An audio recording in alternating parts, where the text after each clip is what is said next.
What's up, Cowboys Nation, man? Your Cowboys did it. Even though, man, it's a weird game, man. It was a blowout. Then they came back. Then we blew them out. But hey, man, we got the job done going into the bye. The whole notion that Tony Pollard needs Zeke, and he needs somebody to make the defense, the opposing defense, water those guys down so they're not as aggressive. Hey, man, Tony Pollard showed y'all that he can be every down back. But I think now it's still more so not wearing guys out. I think that's the biggest thing that we all can agree on is that you don't want to give Zeke too many carries. You don't want to give Tony Pollard too many carries. So you find like a even balance to where they're both effective and you're not overusing them. So I think like I tweeted out. Follow me on Twitter, Just Boys, JUSBOYZ. I tweeted out, man. That performance made it real sticky for the Cowboys front office. As far as the running back of the future, we have two running backs now that they feel good about, but we don't know which one will be here next year or if they both will be here next year. Me, I'm gonna make a bold prediction. I think both of them will be back next year. But with that being said, man, shout out to the run game, man. That first drive that Kellen Moore called, incredible. That was probably, in my opinion, man, that was his best drive that he called of his young career, man. Well, he's not even a young career. He's been calling plays for about 5 years now. But I think that was just based on all the circumstances, the rust that we have with Dak and with Michael Gallup. Their connection isn't. They had a connection based off of past production, but just this year they haven't played well together because they didn't play together. So the first play was a tone setter. We're getting Gallup involved, and I like that. And then they used the run and they finished it with Dak's legs. And just putting that on film, that makes our job easier when we get in the red zone. That these defensive coordinators may have to look out for that type of attack or play style with Dak running it in there, man. So I think you want to put that on film so they have to respect it. The defense, man, it was a little shaky, man. I think, in my opinion, I think the defense played well, but the penalties and the bad play calling, they kind of put the defense in a bad situation.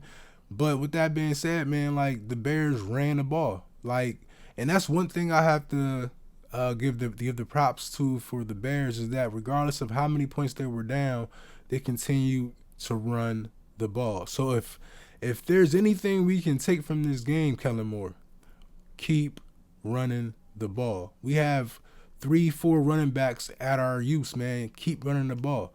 And I think that's something that we're going to continue to see, hopefully. Now, the one thing that I really enjoy seeing was using the tight ends. Like that was something that we all seen that really wasn't a part of our attack based on Cooper Rush. But now when you see Dak in there, you see a Dalton Schultz looking like one of the best tight ends in the league. It's all of us. This magically, he's just one of the best tight ends in the league now.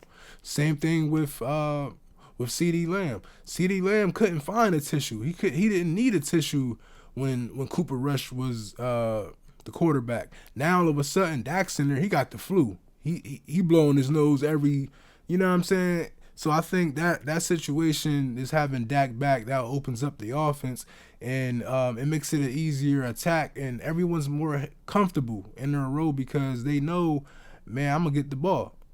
My whole thoughts on the last play of the half with Dak's interception. Two things, man. It's not Dak's fault. Dak didn't call the play, but Dak wants to be aggressive. He wants to knock that rust off, and he wants to build the connection and the confidence in CeeDee Lamb because throughout the season, CeeDee Lamb has been up and down as far as production based on who the quarterback was. So I think that throw was more about building up the confidence of CD Lamb, but CD Lamb, he let Dak down. He let not like Nas, you know what I mean? Can't let Nas down, you know what I mean? And I think in that situation, like he let Dak down. He didn't fight for the ball, and he pretty much, if he would have been aggressive, that would have been a catch. But even putting those two guys in that situation, it falls back on Kellen Moore. Why are we throwing the ball with 40 seconds left and we're up? And then, you know what I mean, they got 3 points and they got the ball back at half. You know what I mean? So it's just real sticky, man. And you can't put the team in that situation. I understand aggressive, but hindsight 2020, if it would have worked out, we wouldn't be talking about it. So that's just the ins and outs of being a Cowboys fan, man. We're going to complain when it goes bad, and we ain't going to say nothing when everything is good, man. So that's just what it is. But besides that, I think Kellen Moore, he could have stayed with the run a little bit more. But I think overall, man, that was probably like a B+, A- type of situation as far as play calling. Shout out to Micah Parsons, man. With his, it's crazy, right? You would think like it just feels like that wasn't his first touchdown. Like it feels like he had another touchdown somewhere. I had to think like, I'm like, nah, that's definitely his first one, man. But shout outs to him, and the fact that every week, man, it's like it looks like it's he can't sell it. If he sells it, it's going to look worse. It's going to look like he's not trying. So, like, he's in a situation where, like, he's literally getting held almost 80% of the snaps. But he even tweeted out, he said that when he said something to the ref hit him with a response like, well, you wasn't around the ball. What about when he is around the ball? I mean, even though that's not a real excuse, but how about the times when he is around the ball? Like, it sucks to be. I think it's something weird when, like, and I said this in my last video. The analysts, the announcers, whatever you want to call them, they would sit here and they'll slow down a replay and really not even say anything about the hold. Like the replay can be about something else, and you can blatantly see the hold. They won't say, oh, the refs missed this one. How could they not see that? He's right there. They don't say that. But you heard them say that about certain other players or other situations. They will make that type of connection and say, hey, the ref missed this call. How can you do that? But when it's the Cowboys, man, and you clearly see this was a flag on a replay, they don't say nothing. And I think it's just real strange that that's how they be moving with us, man. But like on the ref and the passer call on what was it, ghosting, when that negated the interception by Diggs. Terrible. But I understand because that made me a little happy, even though I'm a Cowboys fan, because it was great to see a quarterback, you know what I want to say, a quarterback not get or get that type of respect, not named Brady, not named Allen, or whoever else, you know, gets this type of respect from the refs, man. So that negated interception by Diggs, which was great. And he almost had another one where he went up with the one hand and he almost made this catch, man. And if he would have caught the ball, his feet, both his feet were in bounds. So if he would have caught it, it would have counted, man. And I was a hell of a play by Diggs. Man, shout out to Nick Saban, man, for Diggs showing up as a young man in Alabama in spring camp, and then he was just like, man, we got too many receivers, man. You can play corner. You got to be a special type of man to see that he's definitely, in my opinion, we don't know him as a receiver, but I think he's a way better corner than a receiver based off of just how well he plays the corner position, man. And that's just my opinion. But I think, man, this bye came at a great time also. With everything going on with the injuries, the problems that we're having on defense, and the problems we're having on offense, I think you're going to see it more. Even though this game we were very polished. Like, there were we didn't have too many penalties we had a few penalties that kept them on the field. as far as their offense, our defense made some mistakes and kept their offense on the field, but with the penalty by extending their drive and everything. But I think just execution.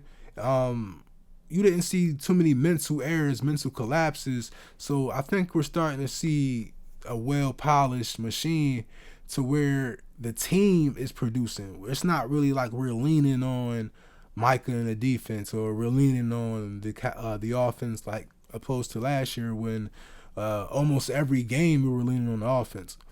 So I think now you're starting to see these guys play together, offense and defense and special teams. So I think now with the bye coming in, man, we're going to have a more focused, fundamentally based training camp, or just reviewing everything that we've seen as far as on defense. You know what I mean? We've seen guys that are pocket passers. We've seen guys that are dual threats, and we've seen guys that depend on their legs. So now I think Dan Quinn is definitely going to make adjustments as to how we're going to attack and prevent these guys from taking advantage of our weaknesses, man. Shout out to Damone Clark, played extensively well, and it's real weird that like Jabril Cox is not playing, and Damone Clark, who had a more serious injury, is getting ticked. And I'm thinking, so now it's like a mental lapse. Maybe Jabril Cox just isn't ready at the moment. And it's not like it's a down moment, you know what I mean? He was a late draft pick, and I think he's going to eventually hit that stride and get in there, hopefully, and make some plays either later on this year, the playoffs, if we get there, or next year. But I find it very interesting that, like, we can sit players and still win. And I'm not just saying Zeke, but just the defensive line in general. Like, throughout the year, we've been having healthy scratches, guys that we were confused about, like, why isn't Neville playing? Why isn't Tristan playing this game? I think what this is that Dan Quinn and the defensive line and the whole side of the ball, I think they want to keep these guys healthy. It's like similar to load management with Kawhi Leonard and other players in the NBA, which is crazy to me. But, you know, I think in the NFL it makes sense. It's more physical. You have a deep rotation. So, honestly, you can sit out some guys that maybe either they just don't fit well in the scheme against this opposing offense, or they're just bruised up. You know what I mean? And you want to keep these guys healthy, and you want to keep them rotated, and we don't miss nothing. It's very peculiar that you can sit down guys that was starting, or the guys that are getting heavy snaps. They can miss games, and then we still can have guys come in and play very well. So I think this isn't done. I think this is done purposely to keep guys in their best form and keep them healthy. As far as the secondary, man, them guys need a break and a bye just as much as any position in the league, man. I think you've seen a couple guys just not play as well as they wanted to in that game, and just the overall health, man. Hooker didn't play. I think Curse got hurt maybe twice. Donovan Wilson went into the locker room with an injury, and I think, man, it's just this bye came at a good time, man, and hope and we also got to kind of look at the fact that even though we were up by 20 points, Justin Fields didn't test the secondary as much as you would think. Sorry about that, man. He doing construction. I don't know if y'all can hear that, but I'm gonna let him go by. But so yeah, I think just seeing the defense not get tested as much, even though we were down to our third or fourth unit, man. I think that was a testament to the run game and the offensive coordinator on the Bears side, man. But we got to work. We also have to work on just staying inside. Like, don't lose contain with these special quarterbacks that like to run. And DeMarcus Lawrence has been doing that, well, not just this game, but just in his career, he's had issues with losing contain on these quarterbacks or not just completely getting the sack. And I think that's something he's going to work on. They have to figure that out, whether they just have Turpin back there and he's going one-on-one with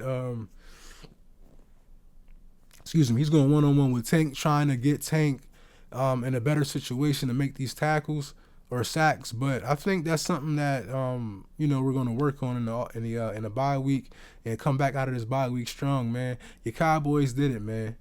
Dak did it. Dak is back, man. Listen, I told y'all, man. Dak feels some type of way that our kicker is leading our team in scoring. Dak don't like that, man. Dak is back, man. Y'all have a good one. Peace.